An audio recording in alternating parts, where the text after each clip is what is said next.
안녕하세요. 저는 10월 들하면 치가 떨리는 30대 여자입니다.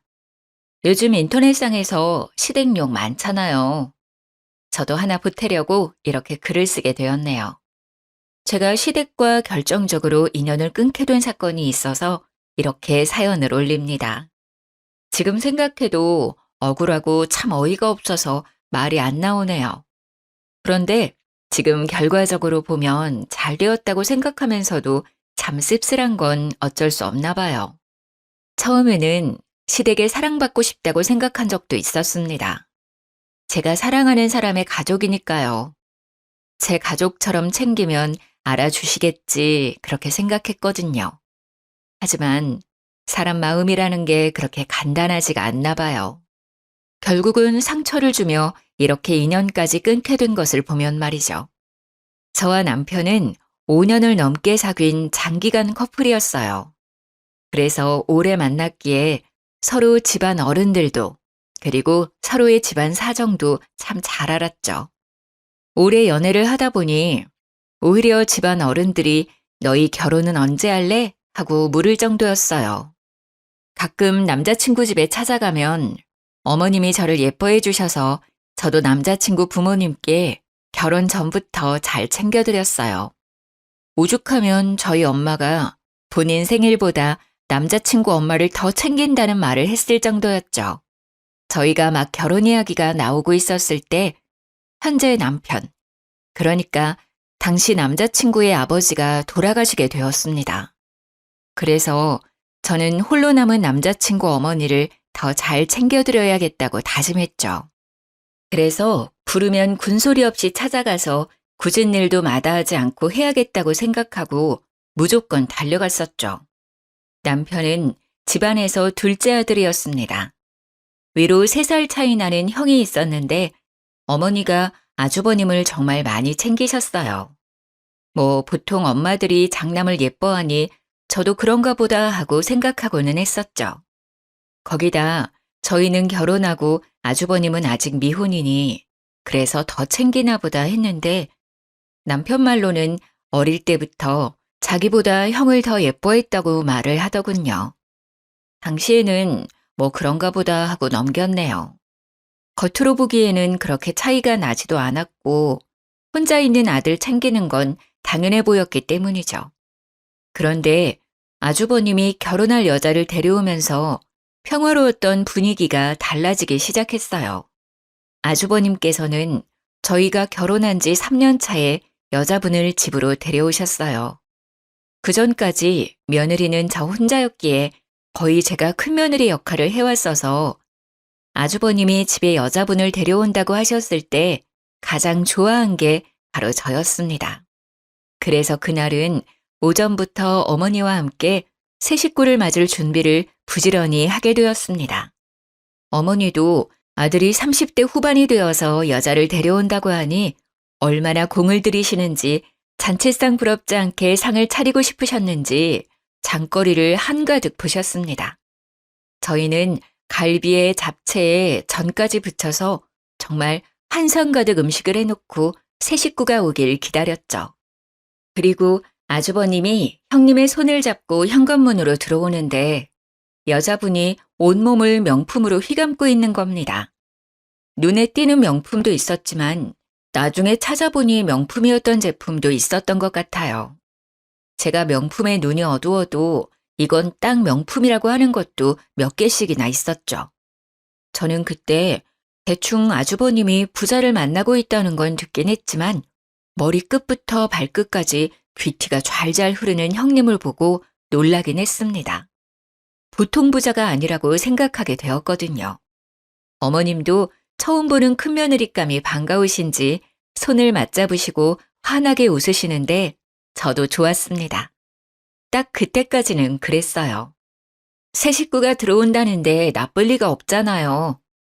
식사하다 보니 모자란 음식이 있으면 저는 부지런히 상으로 음식을 퍼나르느라 정신이 없었어요. 어머님이 갈비가 모자란다고 하자 저는 일어나서 갈비를 퍼오는데 거실 상에서 화기애애한 웃음소리가 퍼지고 있었죠. 자세히 들어보니 형님께선 혼전 임신을 했다는 소리였습니다. 저는 순간 3년 넘게 임신을 하지 못하고 있었기에 저도 모르게 어깨가 움츠러들더라고요. 그래도 어쩌겠어요. 집안의 축복인 건 맞죠. 하지만 저를 속상하게 했던 건 형님의 임신 소식이 아니었습니다. 바로 너무도 바뀌어버린 어머님의 행동이셨죠.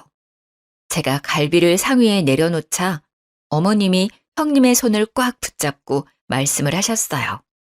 어머, 요즘은 아이를 다 혼수로 가져온다더니 참말이네. 정말 예쁘기도 해라. 우리에게 오자마자 장손까지 만들어 오고. 고생했다. 여기 갈비 먹어라. 잘 먹어야 아기가 잘 자라지. 그때 저희 남편이 제 눈치가 보이는지 갈비 한 조각을 제 밥그릇에 올려놓았어요. 아이를 가지기 위해 그동안 노력해왔는데 아직 가지지 못하고 형이 먼저 가졌다고 하니 제가 신경이 쓰였나 봐요. 갈비는 우리 자기도 좋아하니까 많이 먹어. 요리 만들고 준비하느라 고생했어, 자기야. 그래도 그 한마디가 얼마나 고맙던지 저는 남편을 향해 미소를 지었습니다. 그런데 어머님이 저를 슬쩍 보시더니 네가 한 게 뭐 있다고? 그러시면서 갈비를 형님 앞으로 밀어놓으셨어요. 순간 남편은 무안해져서 저를 보며 멋쩍은 미소를 지었습니다.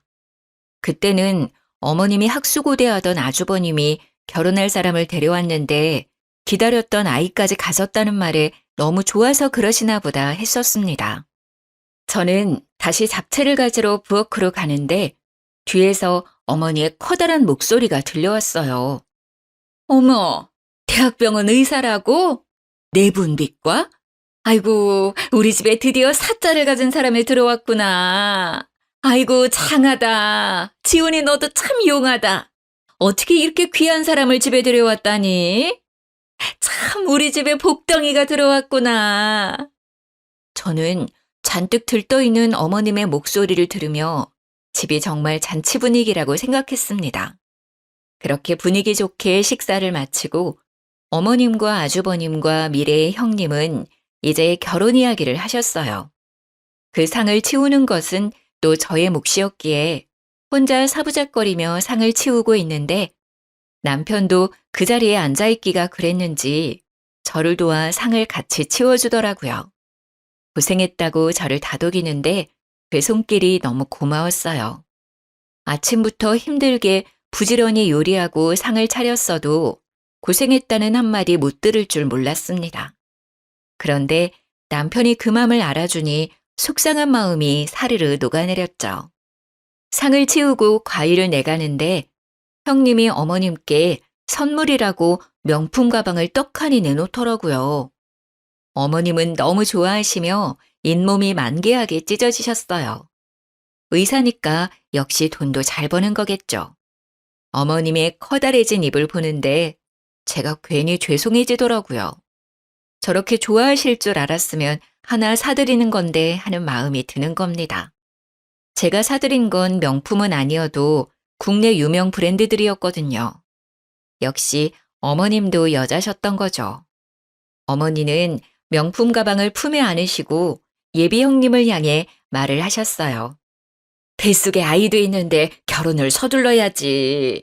배가 나오기 전에 빨리 서둘러야겠구나. 시어머니의 말에 예비 형님이 난감한 표정을 지으시더라고요. 그런데 제가 너무 바빠서요, 어머니. 결혼 준비를 제대로 할 수 있을지 걱정이에요. 병원 일이 생각보다 한가한 일이 아니라서요. 어머님은 형님의 손을 꽉 잡으시며 활짝 웃으셨죠. 그럼 알다마다 큰일 하는데 바쁜 거 내가 다 알지. 결혼식 걱정은 하지도 말아라. 내가 다 준비하마. 여기 한가한 너희 동서도 있잖아. 그렇지 작은 애야? 네가 결혼 준비하는 것 좀 도와주려무나. 저는 사과를 깎다가 두 눈을 동그랗게 떴죠. 아주버님의 결혼식을 제가 준비하다니요? 그것도 잘못하면 욕먹기 딱 좋은 결혼식을 말이죠. 저는 어색한 미소를 띄었습니다. 죄송해서 어쩌죠?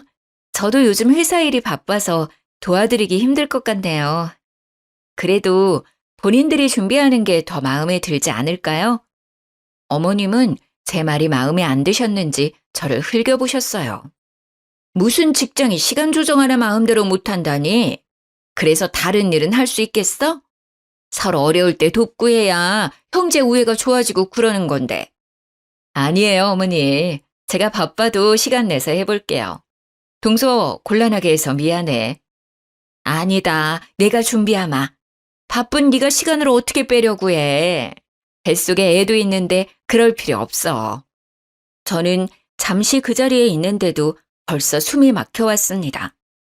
어머니와 형님만이 다른 세상에 있는 것 같이 느껴졌는데 저는 딱 그 자리에 그냥 옆에 세워진 병풍 같은 존재 같았어요. 아직 결혼 전부터 이렇게 살얼음판인데 결혼하면 또 얼마나 달라지려나 하는 불안이 엄습해왔습니다. 왜 그런 느낌은 딱딱 잘도 들어맞는 것인지 모르겠어요. 형님은 결혼 전부터 보통이 아니셨습니다. 그렇게 형님의 결혼은 어머님 주도 아래 수월하게 이루어지게 되었어요. 두 분 결혼식이 한 달 앞으로 다가왔을 때 우리는 다시 시댁에 모이게 되었습니다. 그런데 형님과 아주버님이 생각지도 못한 말을 입 밖으로 꺼내시는 겁니다. 어머니, 이미 재산이 분할이 끝났다고 하던데 정말이에요? 아버님이 동등하게 나눠주셨다고 하는데 그게 너무 불공평한 것 같아서 말이죠. 제사도 저희가 다 지내고 어머님도 저희가 모시는 건데 왜 동등하게 나누었는지 이해가 되지 않네요. 이건 장남이 더 가져야 하는 문제 아닌가요? 저는 형님의 말을 듣고 어이가 없어서 입이 떡 벌어졌어요. 저희가 결혼 전에 아버님은 이미 아주버님과 남편에게 재산을 동등하게 나누어 주셨습니다.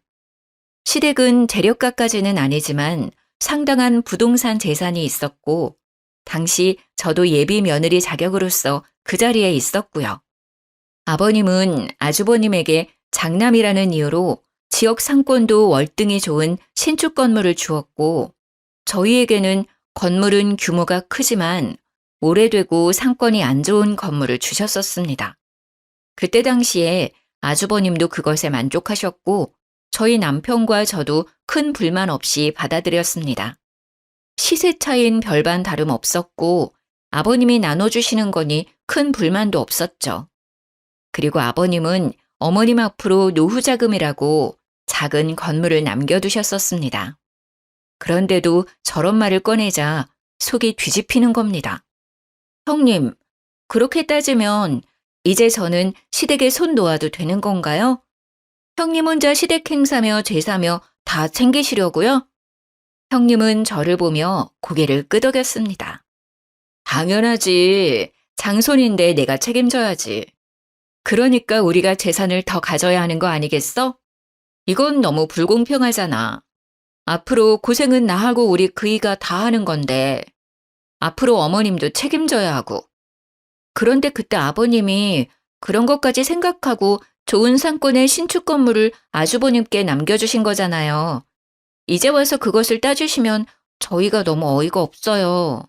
시세만 같다 뿐이지 두 건물 사이에는 엄연히 차이가 크게 나요. 거기다 어머님께도 건물을 남겨주셨고요. 그래도 이거는 말도 안 되지. 원래라면 작은 아들은 재산을 물려받을 수 없는 거 아니야? 그런데도 같은 시세라니 나는 말도 안 된다고 생각하는데. 어머니도 그렇게 생각하지 않으세요? 아이고, 작은애 시끄럽다. 너희 형님 말 어디가 틀린 게 있다니? 너보다 더 배우고 똑똑한 사람이 이렇게 말하는데 그렇게 하는 게 옳으면 그렇게 해야지. 저는 시어머니까지 형님의 편을 들고 나서자 머리까지 피가 끓어올랐어요. 여기서 선을 딱 긋지 않으면 저희가 질질 끌려갈 것 같다는 생각을 하게 되었습니다. 죄송합니다. 지금 이야기는 못 들은 거로 하겠습니다.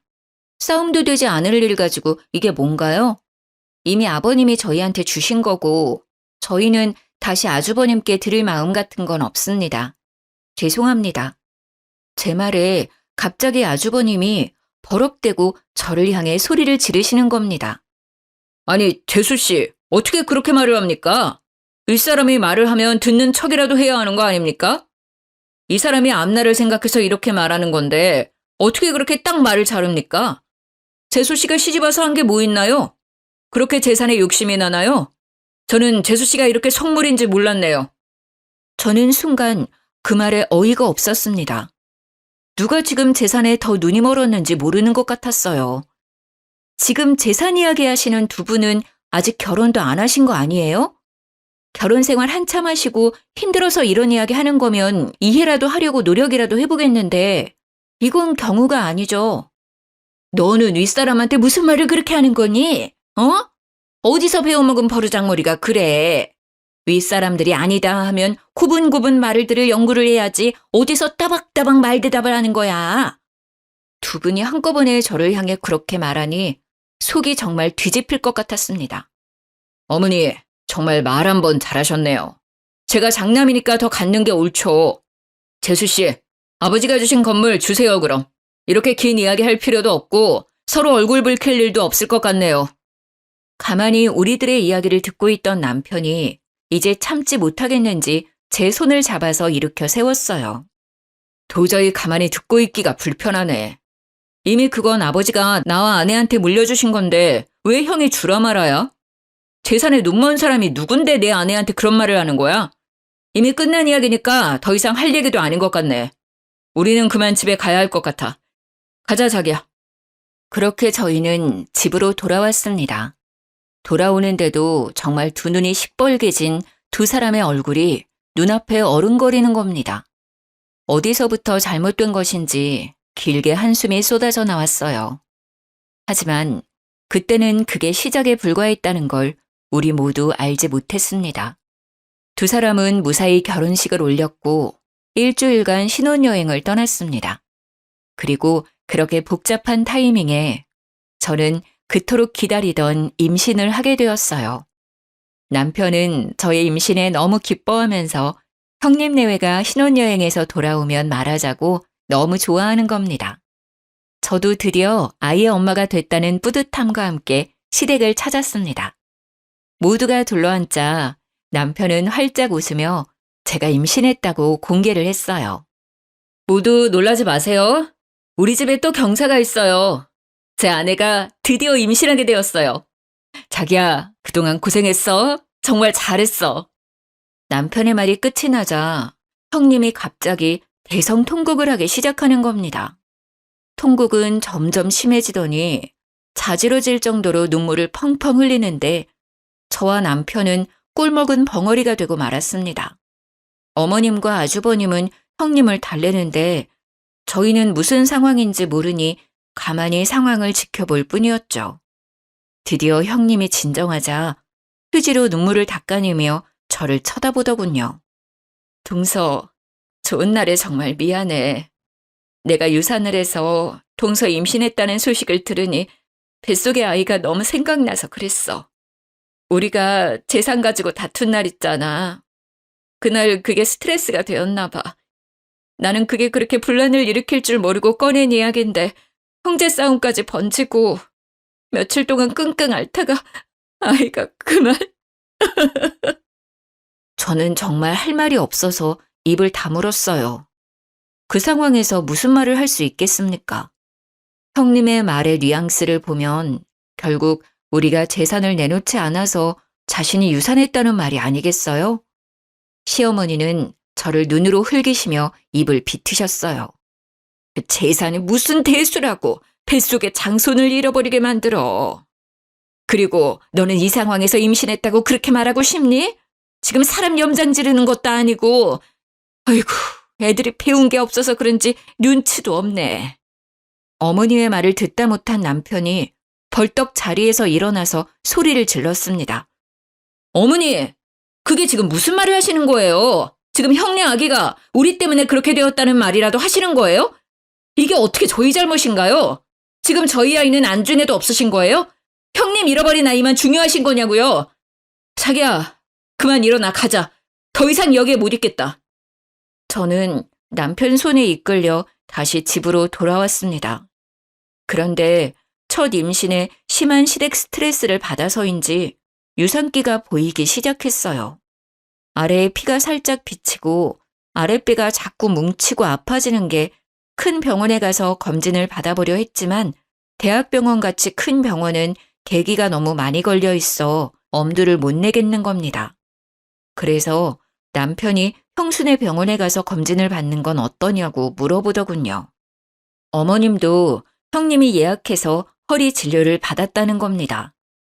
거기는 형수백으로 검진을 앞당길 수 있는 거 아니냐고 말이죠. 저는 솔직히 형님에게 부탁하는 게 마땅치 않았지만 아이가 우선이니 전화를 걸어서 물어보기로 했습니다. 그런데 전화를 걸자마자 형님이 타박을 하시더라고요.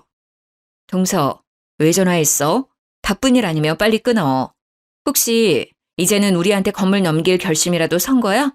그런 거 아니면 빨리 끊어. 나 바빠. 다시 머리에 혈압이 오르기 시작했습니다.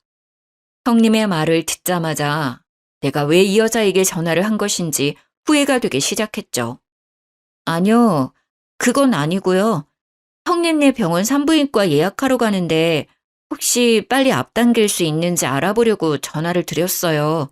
곧 도착하니까 자세한 이야기는 일단 만나서 이야기 드릴게요. 갑자기 형님의 말투가 상냥해지기 시작했습니다. 어머, 그랬구나. 그런 일이면 말을 하지 그랬어. 내가 금방 알아봐 줄 수 있지. 잠시만 끊어봐. 내가 자리 있나 봐주고 다시 전화 걸어줄게. 그렇게 말하며 전화를 끊더니 10분 뒤에 다시 형님에게 전화가 왔습니다. 어머 동서, 내가 웬만하면 우리 병원으로 예약하려고 했는데 자리가 도저히 안 나온대. 대신해서 잘 보는 병원으로 예약해뒀거든? 거기로 가볼래? 그리고 건물은 출산 후에 이야기하자. 일단 뱃속 아기의 안정이 먼저잖아. 걱정하지 말고. 저는 형님이 예약해둔 다른 병원으로 내원하게 되었고 거기서 스트레스를 많이 받아서 유산기가 있다고 하면서 유산 방지 주사를 맞춰주었습니다. 그렇게 돌아왔지만 저는 이미 마음이 상해서인지 시댁 모임에 갈 때마다 스트레스가 쌓이더라고요. 그래도 어쩌겠습니까? 그 당시에는 이제까지 그렇게 해왔으니 부르면 당연히 가야 하는 거라고 생각을 하고 있었어요. 그게 효이고 그렇게 배워왔으니까요. 그런데 그곳에 가서 결국 저는 시댁에 학을 떼어버리는 일이 생기고 말았습니다. 그날도 시댁으로 가는데 가는 중에도 가슴 끈 명치가 답답하더라고요. 저는 이제 막 임신 6개월에 들어서는 중이었기에 어느 정도 유산에 대한 위험은 내려놓고 있었습니다. 그렇게 상에 둘러앉아 밥을 먹고 있는데 형님이 이번에는 주식 이야기를 하기 시작하셨어요. 어머니, 제가 말한 주식 사셨어요? 어때요? 돈 좀 만지셨어요? 많이 올랐죠? 형님은 이미 어머니에게 주식 투자를 권유해서 주식 투자를 했나 보더라고요. 어머님은 형님 말대로 주식이 올랐는지 입을 활짝 옆으로 찢으며 웃으시더라고요. 그러게 생각지도 않게 많이 올랐어. 너는 어떻게 이런 걸 잘 알고 있니? 정말 내 주위의 여편네들은 나를 그렇게 부러워한다. 며느리 하나 잘 뒀다고 말이야. 잘 됐네요, 어머니. 이번에 정말 확실히 오르는 화끈한 주식 있는데 한두 푼으로 투자해야 하는 게 아니라 한 번에 끌어모아서 투자해야 확실히 오르는 거거든요. 투자해보실래요? 주위에 어르신들 있으면 같이 투자하세요. 어머, 그게 정말이냐? 안 그래도 그 여편네들이 내가 주식으로 돈 재미 좀 봤다니까 자신들도 투자하고 싶다고 야단이더라. 내가 알아보마.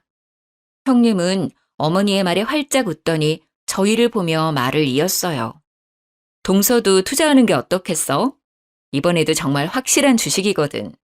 이렇게 확실한 게 나오기도 쉽지 않은데 내가 아는 애널리스트 말이라서 찐이거든. 차 떠나기 전에 올라타야지. 저는 그 주식 투자가 왠지 끌리지가 않았습니다. 주식이 오른다고 단언하면서 확신을 하는 게 못 믿어왔죠. 주식이라는 게 한 치 앞도 못 가리는 건데 말이죠. 저는 단칼에 거절했습니다. 죄송해요. 저희는 그렇게 크게 투자할 돈이 없어서 말이에요. 저희는 빼고 하세요. 아우, 정말 아까워서 그래.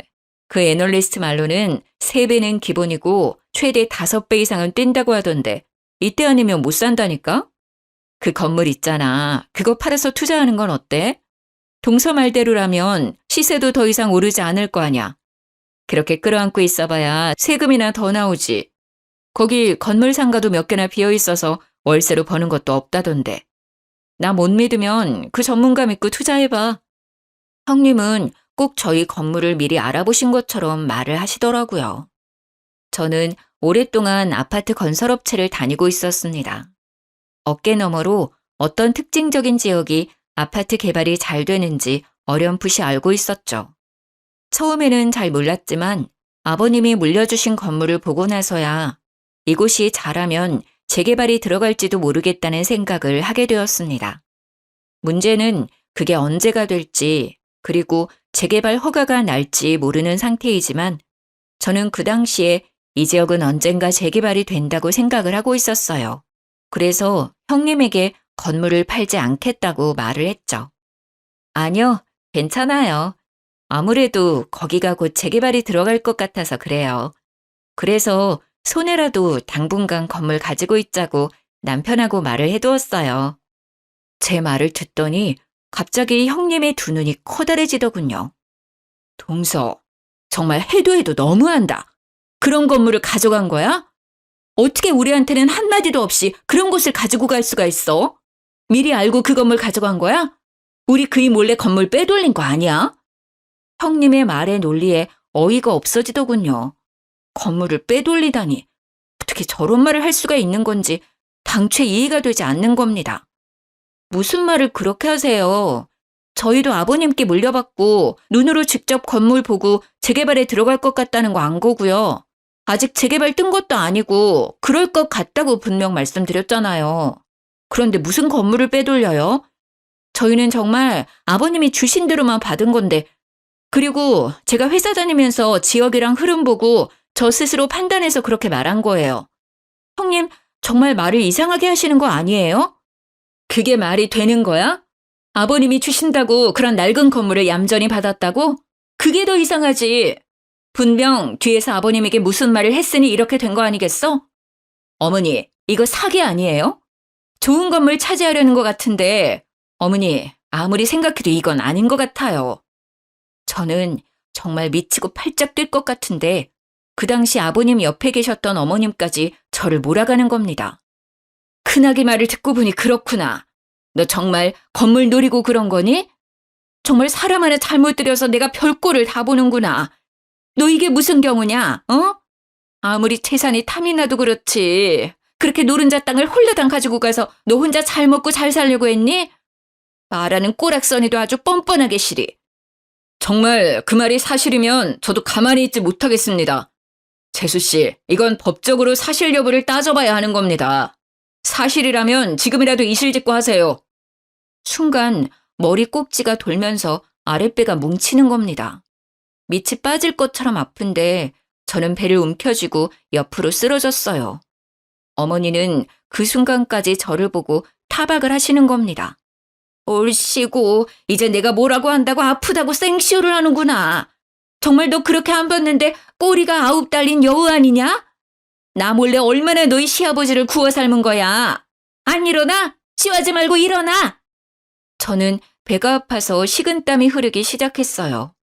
저를 잡고 있던 남편은 제 손을 꽉 잡고 일으켜 세웠어요. 제발 억지 좀 부리지 마세요. 사람이 쓰러졌는데 계속 그런 이야기가 나옵니까? 자기야, 병원 가자. 이대로 안 되겠어. 저는 남편과 함께 급히 병원으로 향했습니다. 저를 본 의사는 하마터면 조산할 뻔했다고 도대체 갑자기 왜 이렇게 되었냐고 물어보는 겁니다. 저는 스트레스를 많이 받았다고 하니 자궁 경부 길이가 아주 짧아졌다고 했습니다. 결국 자궁 경부를 묶고도 위험하다고 남은 임신 기간은 병원 침대에 누워 있어야 한다는 겁니다. 서 있으면 밑이 빠질 것 같은 느낌에 배에 수축이 왔거든요. 병원 침대에 누워 있는데 괜히 서러워지는 겁니다. 보통 다둥이 가진 산모나 이렇게 한다는데 세상 원망이 다 남편한테 쏠렸습니다. 저는 아무 죄 없는 남편을 보고 윽박을 질렀습니다. 나 다시는 시댁 안 가. 이게 뭐야 진짜. 어렵게 아이 가졌는데 축하는 못할 망정 하마터면 우리 아이 잃을 뻔했잖아. 나한테 다시는 시댁 가자고 말하지 마. 다시 또 나랑 시댁에 가자고 하면 나 당신이랑 이혼할 거야. 알겠어? 눈물이 나오는데 남편이 제 손을 꽉 잡더라고요. 알겠어. 안 가도 돼. 그동안 고생했어. 우리 집 일은 이제 내가 알아서 할게. 당신은 우리 아이 걱정만 하면 돼. 다시는 당신 속 썩이는 일 없이 할 거야. 내가 미안해. 당신 고생시켜서. 그 말을 듣는데 다시 눈물이 왈칵 쏟아졌습니다. 그동안 참아왔던 서러움이 한꺼번에 터져나왔습니다. 예쁨 받고 싶고 사랑받고 싶어서 열심히 노력한다고 한 것 같은데 어디서부터 잘못되었는지 모르겠네요. 저는 그렇게 완전히 시댁과 단절을 하고 4개월을 침대에서 더 버텨 무사히 제 품에 딸을 안았습니다. 작은 얼굴에 오밀조밀 예쁜 얼굴을 보니 그제야 좀 숨통이 트이는 것 같았어요. 그렇게 아이를 키우느라 몇 달을 정신없이 보내긴 했어도 아무 걱정 없이 우리 세 식구만 챙기면 되니 스트레스로 인한 두통도 명치에 답답한 것도 사라졌죠. 남편이 오기를 기다리며 저녁을 준비하고 같이 식사를 하는데 남편이 시댁 이야기를 꺼내더라고요. 나 밥 먹고 잠시 본가에 다녀올게. 집에 무슨 일이 있는지 오늘 어머니에게 전화가 왔더라고. 울면서 전화를 하셨는데 갑자기 형수랑 연락이 안 된다고 하시더라고. 형도 갑자기 형수가 사라져서 이리저리 찾아보고 있는데 하루아침에 사라져버려서 둘 다 많이 놀랐나 봐. 저는 아이에게 이유식을 먹이다가 남편을 쳐다보았어요. 형님이 갑자기 사라졌다니 말이 나오지 않았어요. 거의 1년 가까이 시댁 일에는 신경 쓰지 않고 있어서 따로 형님과도 연락하고 있지 않았기에 저는 남편이 들려주는 시댁 이야기로만 소식을 전해 들었습니다. 남편은 시댁을 다녀와서 한숨을 푹 내쉬더라고요. 저는 그때야 무슨 일이 크게 났다는 걸 깨달았어요. 무슨 일이야? 큰일이 난 거야? 형님은 찾았어? 어디 계시는데? 일단 신고는 해놨는데 그게 좀 이상해. 형이 형수가 사라지고 일하는 대학병원에 가서 형수를 찾으니까 없는 사람이라고 했다는 거야. 그런 사람은 자신의 병원에 근무하지 않는 의사라고 하더라고. 분명 어머니가 몇 달 전에 허리 때문에 병원에서 형수 이름으로 진료 예약하고 진료를 받았고 병원 홀에서 의사 가운 입고 있는 것도 봤다고 하니까 간호사가 형수 이름으로 진료 예약된 것은 맞는데 의사로 근무하는 사람은 없다는 거야. 간호사까지 통틀어서 직원 명단을 봐도 형수 이름은 없대. 어머님은 그 말 듣고 지금 쓰러져서 병원에 계셔. 남편의 말에 저는 당황했습니다. 분명 우리는 형님이 그 대학병원 의사라는 것에 아무 의심이 없었습니다. 어머님이나 아주버님이 병원 홀에서 의사 가운을 입고 있는 형님을 만났다고 했으니까요. 그런데 막상 병원에서 형님은 그 병원 의사가 아니라고 하는 겁니다. 하지만 남편의 말은 거기서 끝이 아니었습니다. 그래서 경찰서에 가서 실종 신고를 하면서 정황을 이야기했더니 경찰의 말로는 사기꾼한테 당한 것 같다고 하더라고. 일부러 처음부터 형의 재산과 우리 집 재산을 노리고 들어온 전문 사기꾼 같다고. 그럼 형님, 아니지, 그 사기꾼을 다시 찾을 수 없다는 거야? 그런데 그때 어머님이 홀레당 주식 투자한다고 하시지 않았어? 그건 어떻게 된 거야? 그것도 가지고 도망간 거야? 지금 그게 가장 큰 문제야. 나도 그게 걱정되어서 물어봤더니 이미 어머니하고 형하고 건물까지 다 팔아서 그 주식에 투자했대. 경찰 말로는 그런 주식 자체가 없다는 거야. 아마 현금으로 돌려서 빼돌리기 위한 거짓말이라고 하는데 형수의 신원도 가짜고. 지금 조회 중이긴 한데 보통 이런 경우는 이미 해외로 도주했을 거라고 말하더라고. 신원이 가짜라니 무슨 말이야? 혼인신고 했을 거 아니야. 그게 형수가 일이 너무 바쁘다고 혼인신고를 미루자고 해서 혼인신고를 아직도 하지 않았다더라. 그래서 신원 추적이 늦어지고 있어. 정말 어머님은 믿는 도끼에 크게 발등을 찍히고 마셨던 거죠. 온 식구들을 속이고 시댁과 아주버님의 재산을 몽땅 갖고 튄 그 사기꾼은 몇 달 수사 끝에 필리핀으로 도주를 했다는 것을 경찰에서 밝혀냈다고 하더군요. 어머니는 쓰러진 뒤로 중풍이 오셔서 말도 어눌해지고 한쪽 몸이 마비가 오셨다고 해요. 문제는 어머님이 또 없는 돈까지 끌어다가 사기꾼에게 투자해버려서 빚도 상당하다는 겁니다.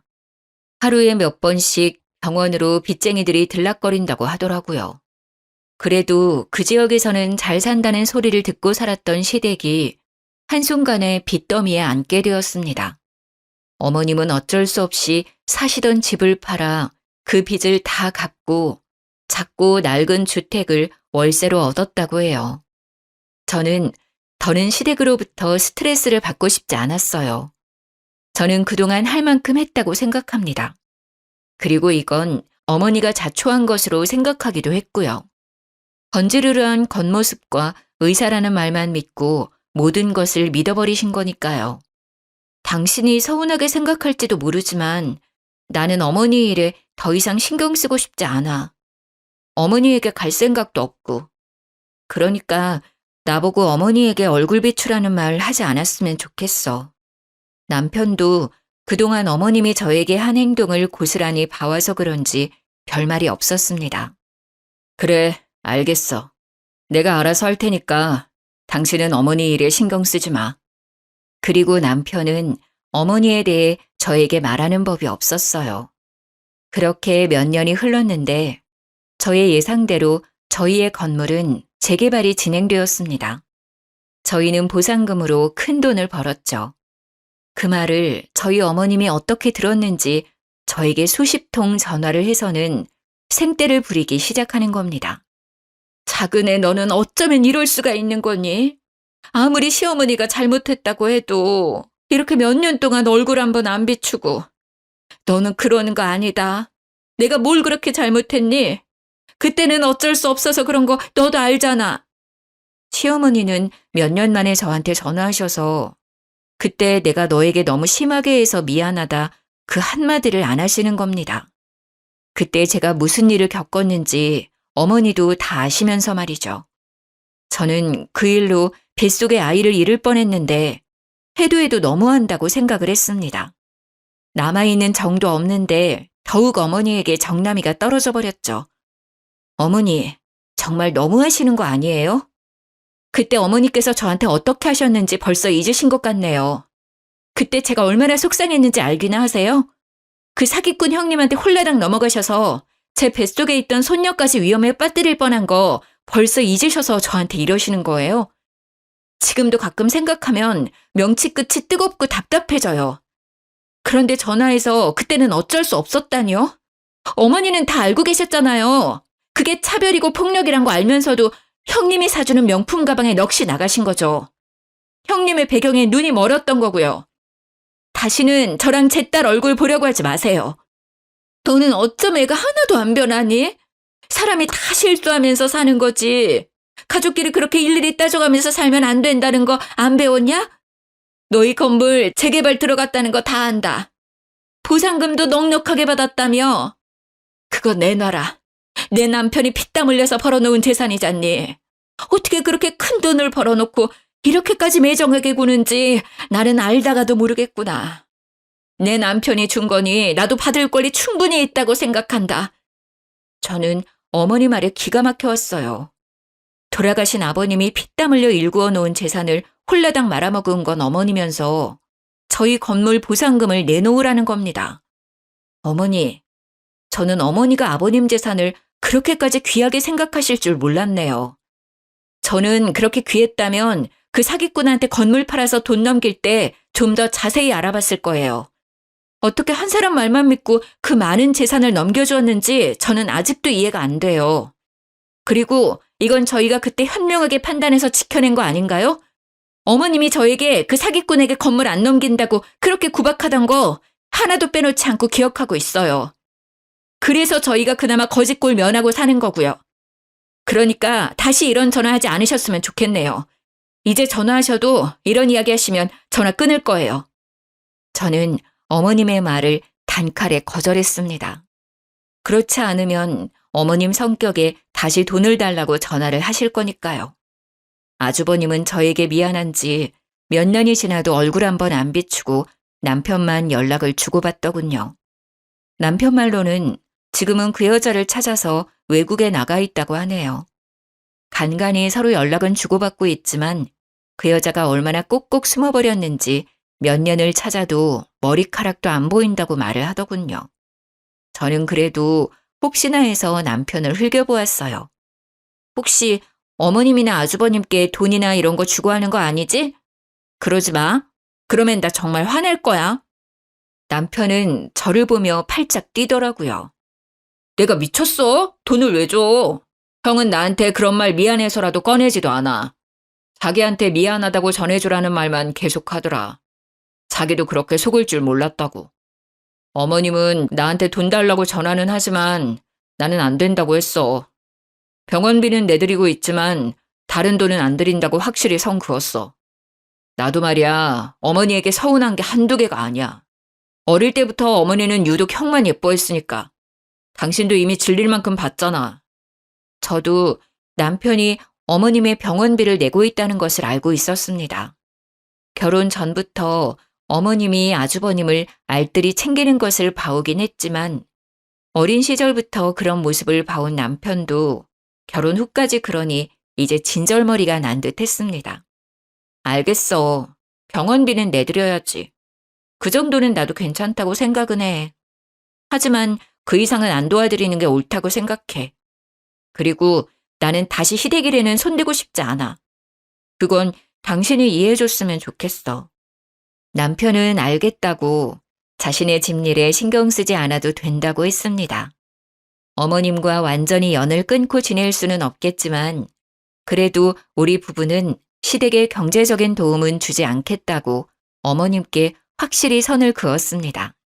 어머님도 이제는 저희에게 돈을 받아낼 수 있다는 생각은 버리셨는지 저에게는 전화도 더 이상 오지 않고 있네요. 가끔 밖에 나가서 폐지를 주우셔서 생활비에 보태 쓴다고 남편이 말을 해주더군요. 일평생을 곱게 사셨던 분이셨는데 집에 사람 하나 잘못 들여서 고초를 겪게 되신 거죠. 저의 사연은 여기까지입니다. 저는 토끼 같은 딸과 남편과 함께 잘 지내고 있어요. 명절에는 시댁에는 가지 않으니 저희 세 식구는 여행을 다니고 있습니다. 아마 그런 일이 없었다면 저희도 다른 집들처럼 시모도 함께 여행을 다녔을 수도 있었겠죠. 하지만 이미 지난 일을 떠올려봤자 어쩌겠어요. 나쁜 기억은 빨리 털어버리고 일어서야죠. 가끔은 믿었던 사람에게 가장 많이 상처를 받기도 하는 것 같아요. 하지만 서로 상처 주는 사이라면 서로 안 보고 사는 것도 좋은 방법인 것 같습니다. 조금은 멀리 떨어져 서로의 소중한 것을 생각해 보는 게 어떨까 싶네요. 모두 행복해지길 바라면서 이만 글을 드리겠습니다.